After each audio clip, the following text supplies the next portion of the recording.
ending the session for us today.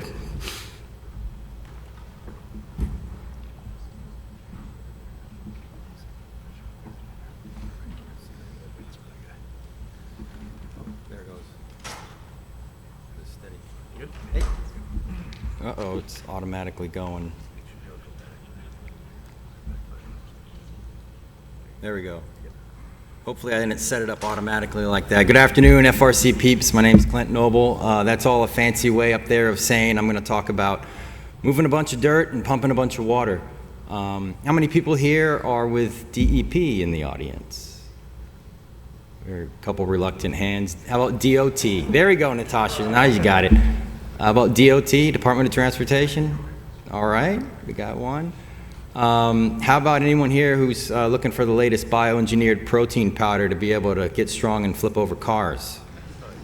That's next door, apparently. That's a funny conference. More seriously, how many people in here have been part of a big engineering or construction project and you've been called the weird environmental person? I say, all right, me too, right? And that's what this project is basically about. I'm in the same boat with all y'all here. Trying to manage environmental risk, environmental contamination, a very large infrastructure, very important project to the city of Jacksonville, without impeding the overall objectives and definitely not impeding schedule, which is the quickest way to get construction people upset, is if you are the reason for delays. And I want to give credit to my Gary Goldsberry at the city, who's helped author this. This is a general outline of what I'm going to go through. Basically, the team setup, why this matters, why I think it's important enough to talk about it at a conference like this, the very limited amount of assessment and planning that went into a project that we had 3 months to basically plan for before going into full-scale multi-million-dollar construction. Us environmental people, we get kind of shelved to the last minute. That's just how the real world works sometimes. How we had to develop a very flexible soil management plan to deal with contamination, a dewatering management plan, because there was a substantial amount of water being moved to facilitate pipelines being installed. I got some pictures if we got time for them, and then lessons learned. The project owner was the city of Jacksonville. It was kind of a joint ownership scenario, though, where DOT was involved because of the magnitude of the project. It's a big roadway project around the stadium in downtown Jacksonville. JEA was also in part owner because there was some water main. They're the local utility in the Jacksonville area. There was a water main that needed to be relocated to facilitate, in addition to all kinds of other subgrade infrastructure, needed to be relocated to build what we needed to build from a roadway perspective and a whole new drainage system, stormwater drainage system. We were called the CAR contractor. This wasn't a DOT contract. That's a DOT term, contamination assessment and remediation. But it somehow in the final contract documents, that spec got put in there, and that the city was going to, designate a CAR contractor to handle any and all contamination issues, mile-long corridor in an industrial area in downtown Jacksonville, and work with the prime contractor. There was a couple dozen, honestly. Yeah, about a couple dozen companies involved in what was happening in the field, so there was a lot of moving parts. There's a heavy industrial area. In the late 1800s, Jacksonville was a big industrial center for Florida. A lot of people don't realize that. A lot of variety of contamination sources that we had to deal with. Basically on call, we're basically here to support construction and the end result, right? We're not closing sites, we're not assessing to 62,780. We're more of a waste management type role in accordance with, let's say general accordance with DEP regulations. I did want to give a shout out to ERS. I'm not sure if they're here, Environmental Remediation Services. They're our primary sub on this project, and they were absolutely phenomenal and key to its success.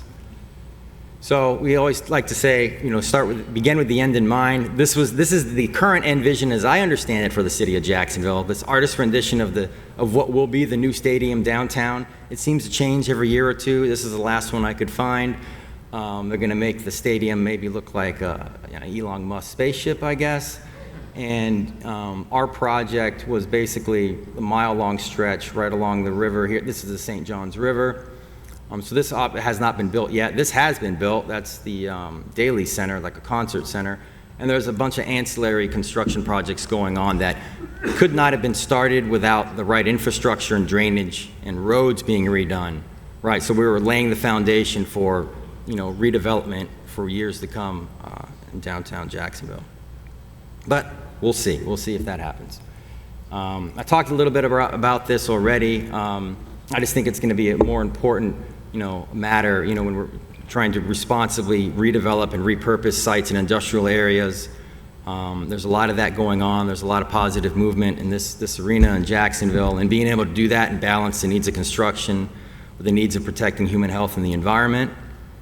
In big projects where there was a lot of visibility, especially from the mayor. You would think of projects like this would need some serious planning and maybe a conceptual site model, but nobody cared and nobody had time for that. That was just the way it crumbled. And more to come on that, but this area was taken a few years ago, but this is basically the project extent. It's about a mile long, the St. Johns River. All this road was being redone, new subsurface infrastructure. This was an above ground, or a bridge. This bridge, the Hart Bridge, connected through here overland. It was all demoed, and 2 embankments made here to connect to this bridge and this bridge here instead. There's a couple ponds, so it's a sizable bit of work. Here's a more recent aerial photograph of this year. What ended up happening, this is an embankment here, another embankment here. Roads have been rebuilt. Drainage structures here and here have all been redone, and all along here, and utilities replaced to facilitate all the new growth down there and improve traffic, of course. So all of this is what I like to generally show, is what we look for in developing a conceptual site model before we get into a big environmental project like this. This is lots of good stuff here. Well, this is everything that was missing from the very beginning when we were brought in to come up with a plan in 3 months on how are you, on a project where you have no control of schedule. It's going to be completely schedule driven. You have very little control over cost and scope, and everybody in the city is going to be watching you, and you better not be the reason that there are any delays, or the city could be forced to pay $20,000 a day to this contractor in claims. So looking at all the data gaps in the very beginning of one of the first pre-construction meetings, one of the biggest flaws was, there was like a phase 2 done, but all the analytical samples for the lab only came from the top 2 feet. Maybe because they were thinking vadose, or I'm not sure, but when you actually look at the construction drawings, there were many excavations going down 12 feet below grade, far below the water table, and none of that material had been classified, delineated, classified, or waste profiled. And so waving my magic ball in the very beginning of the project, that being the weird environmental guy that most people did not want to hear from, I'd say we're looking at a $7 million problem that isn't budgeted. So, and some of that, I like this graphic. You may have seen it before, but we were heavily operating kind of in here and going to known unknowns. I say unseen because everything was underground, and we were making a lot of inferences based on point data, soil borings, select monitoring wells. But even at the, starting here, we didn't know what we didn't know because we didn't have a basis for an evaluation or a site assessment. At best, we operated here in known unknowns that we had to manage with a very flexible team for the duration of about a 2.5-year construction project that finished up several months ago, actually.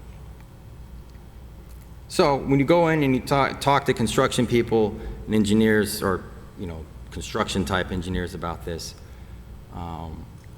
you don't get a lot of smiling faces, and instead, this is actually a picture of the construction manager after I asked for $7 million. And more seriously, though, this became the model for the project, right? We kept coming up with little plans. Things look good, then you dig a hole and everything changes, or there was a schedule change that was beyond our control, Well, there's utilities in the ground that nobody knew about, or a big foundation from some shipyard that was adjacent to the site back in the 1920s and would cause us to just basically be flexible and be ready to respond. I'm a geologist, so I just felt like throwing a cross-section up here. This is the latest cross-section going through our site. This is the St. Johns River. We were somewhere in here. So it's basically all alluvium, beach dune, sands, and then once you get down at least beyond 50 or 100 feet below grade, you get into the upper part of the Hawthorne Formation, more silts and clays, and then the Florida aquifer is way down here. It doesn't have to do a lot with what we were doing because we had a real problem with what I'm calling human bioturbation, right? Which you'll see more about here in just a minute. But we knew coming into the project we needed to keep the soil management plan as simple as possible. We're going to color code drawings. We're going to make it very simple for everybody in the team to just, non-environmental people, to just look and know what to do based on colors on a map, right? That's just, nobody cares about, in the construction world about, CTLs and 62777 and residential limits, commercial industrial limits. So we had to keep it adaptable in that way, and with a very strong consideration on construction methods so that we can keep things moving. There'll be more on that in just a bit. But this is a portion of the soil data that we have. Here's the stadium. We pretty much along the whole, except for an area in here which looked pretty clean, your typical cast of characters in this area: arsenic, lead, PAHs, in a lot of places over industrial limits. For a number of reasons, right? There was about 25 different, contamination sites along this corridor that contributed to this over the years, and more importantly, maybe urban fire and combustion materials that were deposited in this area years ago. So here's a clip from our soil and construction management plan. Debris, we had very little haz waste. There was some lead-based paint that ended up being haz, but anyway, most everything we just came up with this sort of arbitrarily. Class 2 is basically the bad stuff.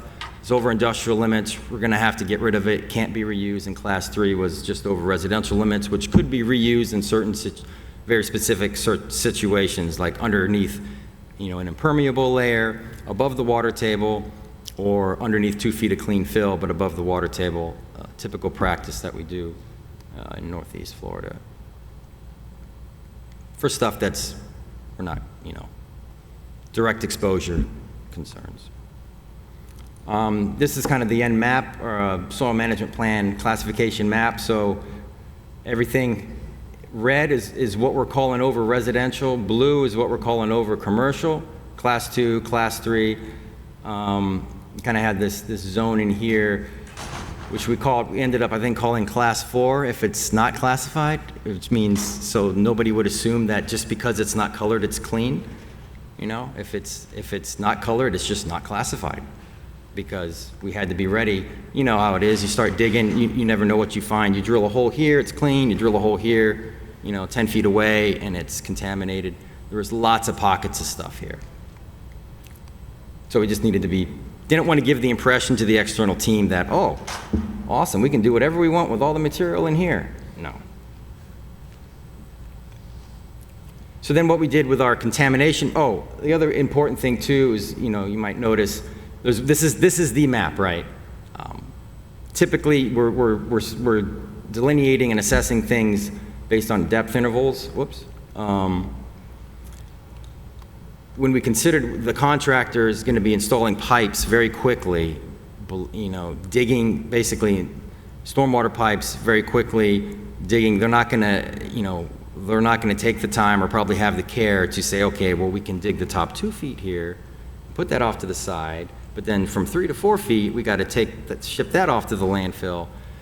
No, we basically did a little geospatial technique and just said, if we did a 10-foot boring, if it was over industrial limits between 4 and 6 feet, the whole hole is over industrial limits, in that location. So that we're just basically relying on us very simple maps and a very conservative approach to dispose of soil or attempt reuse. So we took these and we went through all of the design drawings, and things are happening fast, so we weren't consistent in our color schemes here. So actually on this map, yellow is over residential, brown is over industrial. But we overlaid it on all of the design drawings, the plan view and the section views. So this is a plan view, paying specific attention to these what they called subsoil excavations. These deeper excavations are in purple, so that we could be ready to handle that material appropriately, be able to move it out of there fastly by having enough trucks lined up to direct load, which was the primary method of getting rid of most of this. So there's just some examples. Again, this is the section views, but green is good, brown is bad. But these are all distributed to the team. And this is one of the deeper excavations, obviously, subsoil. Here's another one. This is about a 12 or 14 foot dig we had distributed to the team. So yeah, we keep getting punched in the face. So we noticed that there was very consistently about, you get down about 4 feet, and it's very often you would see charred layer, right? Full of brick, burnt wood, maybe some ash. And it was pretty consistent, right? And so the city did operate an incinerator, and a lot of that waste got deposited in low-lying areas as urban fill.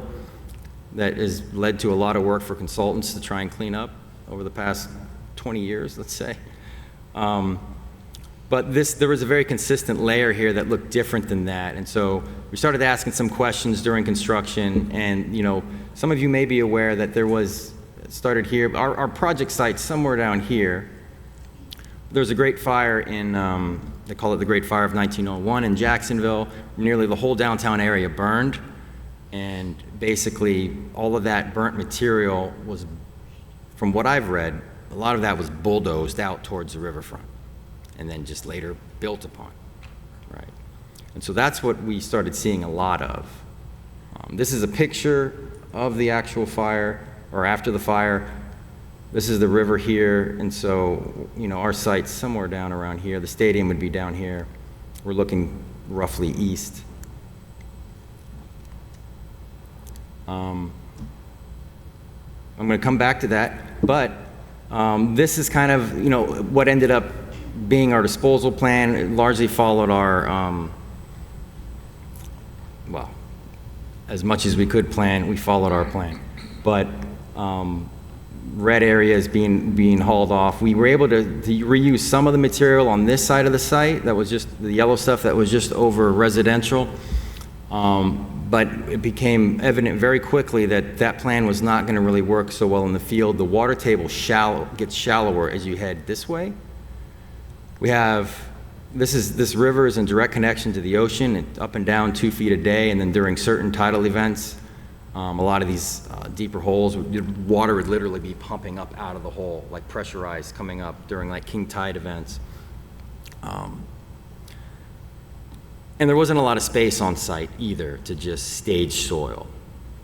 And it's going to be expensive, and it's kind of ridiculous to assume that the contractor is going to do it in a way that's not going to just spread contaminated soil across the site, right? We didn't want them moving soil from, this zone to that zone, or that zone to this zone. And so a lot of the stuff we thought we'd be able to reuse in the interest of schedule and not being in the way. It became more cost effective just to send it to the landfill. And all of this material went to Trail Ridge landfill as temporary daily cover, in a sense, a sustainable practice, through a couple different waste profiles. We did some analysis on the type waste streams. We had a few different waste profiles based on how it was generated. You can't see too well, but in blue, That's just the typical soil. You can see the brown is subsoil, the deeper excavations. We had a ton of work going on in 2021 and 2020 where a lot of our material was generated, and then yellow, it became more utility work, waste generated from utility work. We ended up somewhere between 70 and 80,000 tons of contaminated media, soil that was managed, and in a very elaborate trucking operation that would test, I think, the willpower of any good project manager in the room, especially during COVID. When we had a trucking shortage, we didn't know where to put material. We had to get out of the ground so they could build the storm pipe, so we ended up stockpiling stuff in certain areas for later disposal when we had truckers available. So it was a lot of fun. Touch on dewatering. I might start moving quickly, I think, but yeah, it was going to be a 24/7. These are the critical elements that we saw in developing a dewatering plan. We needed redundancy. We needed to make sure that there wasn't, downtime overnight to where the construction crew would come back the next morning and the hole's full of water and they can't install pipe. So we had a lot of redundancy in terms of people and equipment out in the field.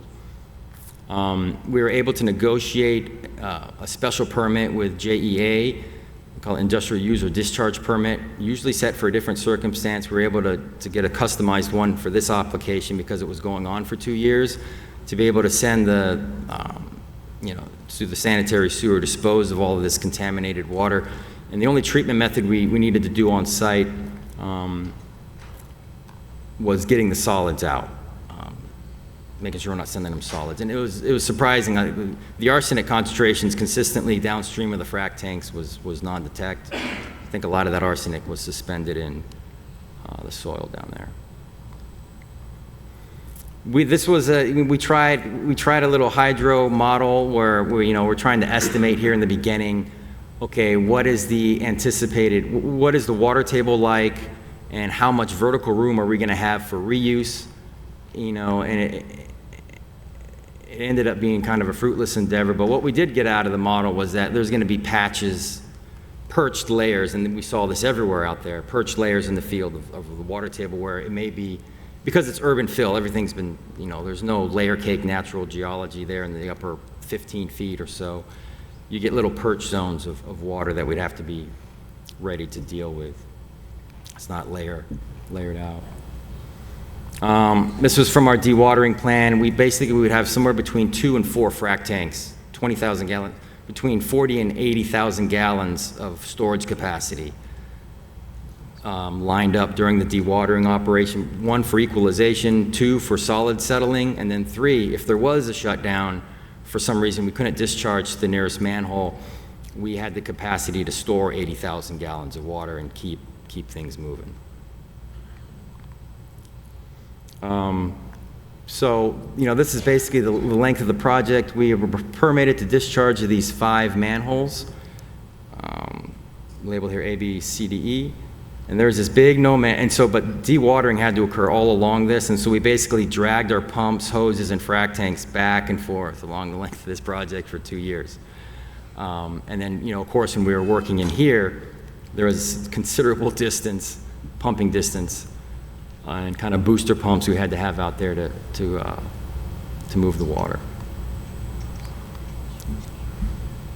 This is kind of a zoomed-in version of what I just showed, but we basically drag it alongside the northern end of the road, the frac tank system. Some people might say, well, why didn't we didn't have the time to try and go through the permitting process and treatment scenarios to be able to discharge the surface water. And so we landed on this as our solution on the dewatering side. Ended up 20 million gallons ended up being disposed of through the sanitary system.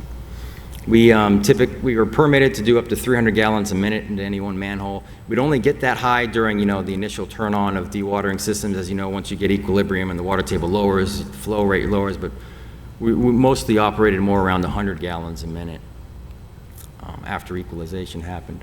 So I'm going to go through some pictures of what I just talked about. Here's one of the stockpiles we were developing when we ran out of trucks, we couldn't direct loads, we just stockpiled contaminated material until we had truckers available, sometimes weeks or even a month down the road to be able to haul this stuff. Frac tanks,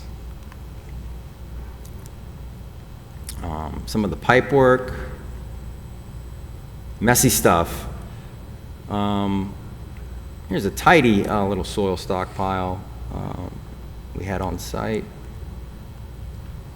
And so here's where it gets a little more interesting, back to the human bioturbation, I call it, but you see this black layer right here. And sometimes there is a gray ash layer above it, which may have been from the Great Fire or may have been from city incinerator operations, but it was pretty, the ash was pretty inconsistent, and I think it happened in pockets. But the black layer, this combustion layer, was was more fairly consistent. And here's a good little section here. You can see that black layer underneath this ash layer here. It's about just 4 or 5 feet below grade.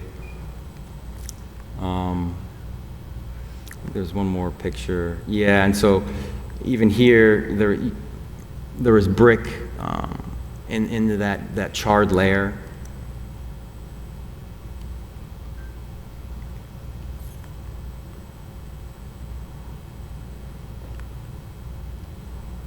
And so the dewatering system here, this is one of the neighboring ponds, but we pretty much operated in 200-foot sections, right? It was 200 feet. We dewater 200 feet at once to facilitate the pipe crew's work.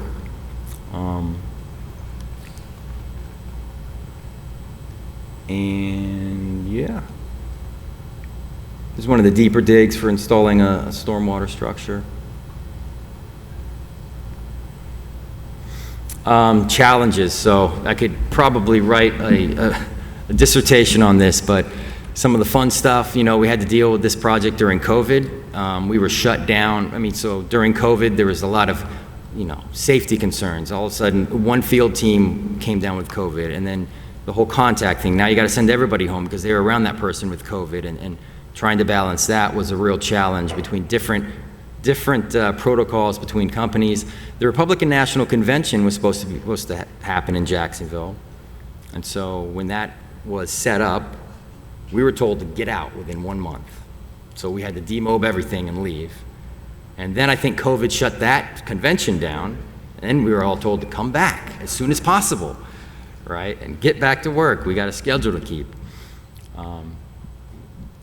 Constant communication. A lot of stuff was decided over the phone and text. Actually, text was very common. I mean, you're talking to construction guys, it's loud. I think there was texting.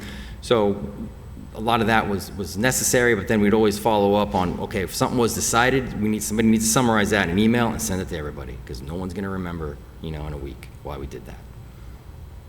There's a lot of that. I talked about the soil management plan, redundant team members, just having a lot of contractors lined up, like 2 or 3 deep, that can do the same thing, because at a moment's notice, if they dig up something that looks contaminated, we're gonna get a phone call and we gotta respond right away. That sort of stuff. Yeah, how do you integrate a developing CSM during construction? The only way we were able to do it here is just building risk into the plans through additional resources, additional costs, buffers. We would try to get ahead, lessons, looking back, right? Like, in the construction world, things rarely happen according to plan or as neatly as you see them drawn on the plans we create, right? But to the extent that you can, having a proper environmental evaluation up front and building that into the design documents, I think would have saved time and money instead of having a team just on standby, ready to react at a moment's notice. Easier said than done when you have 12 different companies involved in the same project. Different engineer of record, a different construction management company, a different environmental consultant, a prime, and then all their subs, so. Dewatering, simple is better. In the end, we were very happy with the dewatering solution we came up with. I think it ended up saving a lot of time and money in the long run. And then, yeah, definitely in situations like this, just know your place. We are the environmental guys on a big project like this. We're low on the totem pole. Our plans have to be flexible enough to facilitate construction. and minimizing risk, so from the environmental perspective. And so here's my success picture for the end. This is what it looks like now. This is the stadium's right here. This is the Hart Bridge. My client at the city here, Gary, and JEA, this is Leo. And then me always holding a coffee cup. Yes, I got a problem with coffee. I don't think it's going away anytime soon. But yeah, so I finished with 12 seconds to spare.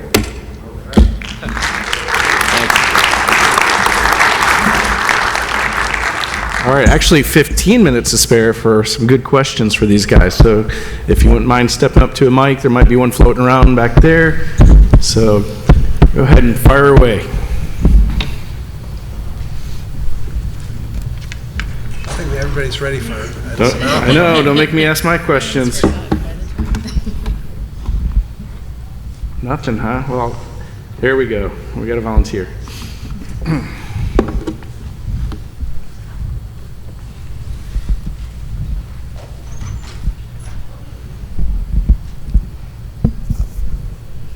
Hey, Clint, did you make margin on your job? Did you make money? We did not lose money. Did you quantify how much might have been saved if you had had the time to assess and be more surgical instead of having to go out and remove a lot of soil that maybe didn't have to? Well, we spent $2 million less than we had initially budgeted in the very beginning. So there was that, but no, we haven't done that. We were on a time and materials basis at set contract rates. Okay. So that was the only way to go about it. Because as crazy as the scope would change, it wouldn't be right for us to have tried to do things on a unit basis or. How the other contractors were paid, I don't know. That was not my problem. What else? There we go.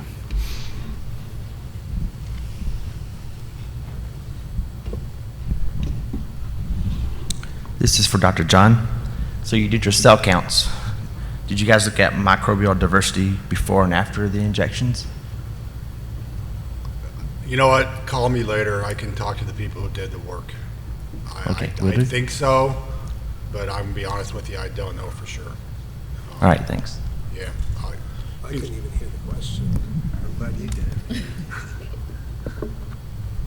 I'll follow that one with, has there been any progress or rumors of compatible technologies with reactor barriers to potentially destroy PFAS? Where are we at?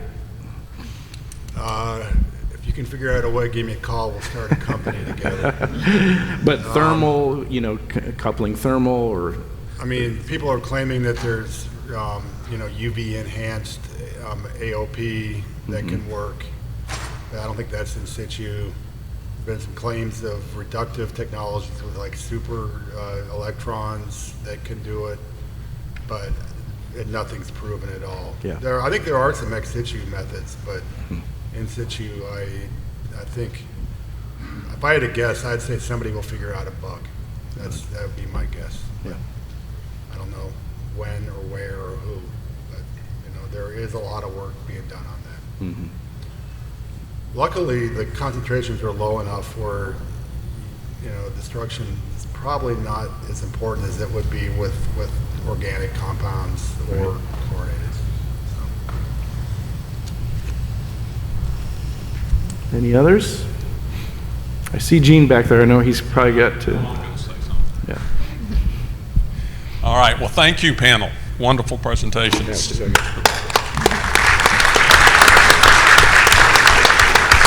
Real quick announcement for everybody. Just real quick, the 50/50 raffle